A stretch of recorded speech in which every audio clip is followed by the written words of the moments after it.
was your biggest takeaway from today?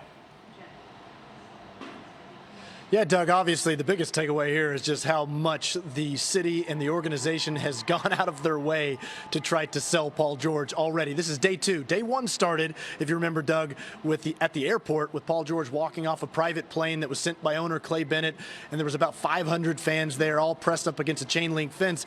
That was day one. Day two now, they have a party, and they called it the Paul George Welcome Party, and they are clearly trying to knock his socks off. They understand exactly the circumstances here.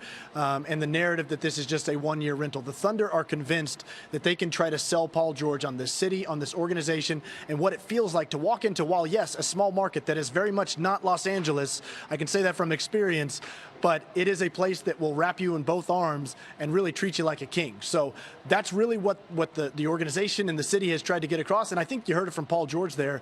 That is kind of the impression that they made on him early on. He said, actually, he went as far to say this, Doug. He already feels like an Oklahoman, which is going a little far, I think. Yeah, he's from Los Angeles, hence all the speculation that he wants to be a Laker. But so is Russell Westbrook, and he has certainly seemingly enjoyed Oklahoma City. So the MVP Westbrook is at the ESPYs tonight.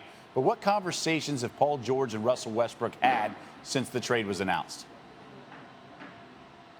You know, Doug, I'm told that they really weren't all that close necessarily. They played some with USA Basketball, but they weren't two guys that necessarily had a strong friendship in the league. But immediately after the trade happened, Paul George is on the phone and he's talking with Westbrook. That's something that he talked about a little bit tonight, talking about where he likes the ball, how he likes to move on offense, that they can play fast and free. And, you know, they're going to have a lot more conversations. But Paul George said tonight that they've been in constant communication because it's an understanding that their pairing is going to be at the heart of the success of this team. How well they mesh on the floor and off the floor. It's really the entire future of the franchise here in Oklahoma City, but it also really determines how successful they'll be. Well, most people feel like that Paul George is a perfect fit alongside Russell Westbrook, and Westbrook himself has been dying for some extra help. You saw what he went through last season, averaging a triple-double, but the burden that he took on, Westbrook himself is excited to have a player of the caliber of Paul George, but they're going to have to work some things out and figure out where they like the ball and how they want to play, but both players feel pretty good about that, and they've gotten to work already about it.